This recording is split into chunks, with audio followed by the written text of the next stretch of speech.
अनादिकाल जब न समय था न दिशा, सिर्फ एक ही सत्य था और वह थे महादेव। कहा जाता है कि जब अधर्म बढ़ता है तब शिव स्वयं विभिन्न रूपों में प्रकट होते हैं। हिमालय की गोद में एक ऐसा ही रहस्य छिपा है जहाँ एक ही शरीर के दो दिव्य रूप प्रकट हुए हैं, एक केदारनाथ और दूसरा पशुपतिनाथ। महाभारत युद्ध के बाद पांडवों को अपने ही कुल के विनाश का गहरा पश्चाताप हुआ।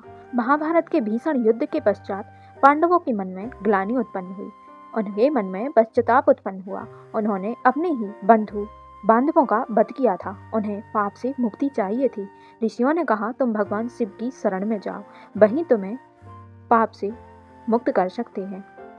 पांडव जब शिव की खोज में निकले तो महादेव उनसे क्रोधित थे। वे नहीं चाहते थे कि पांडव इतनी सरलता से क्षमा पा लें।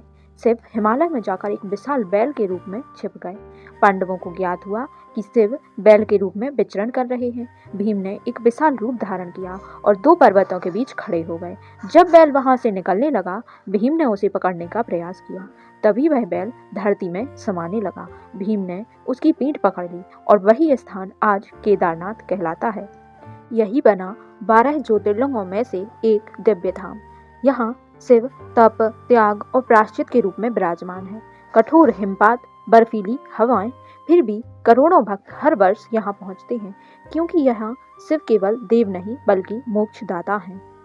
और वृषभ का मुख नेपाल की पवित्र भूमि पर प्रकट हुआ। यहाँ शिव बने पशुपतिनाथ, सभी प्राणियों के स्वामी। यहाँ का शिवलिंग पंचमुखी है, जो शिव के 5 तत्वों का प्रतीक है। यह स्थान करुणा, संरक्षण और सार्वभौमिक चेतना का प्रतीक है। केदारनाथ तपस्या का प्रतीक है और पशुपतिनाथ करुणा का प्रतीक है। एक शरीर से 2 रूप प्रकट हुए। भारत और नेपाल की सीमाएं अलग अलग हो सकती हैं, पर शिव का स्वरूप सीमाओं से परे है।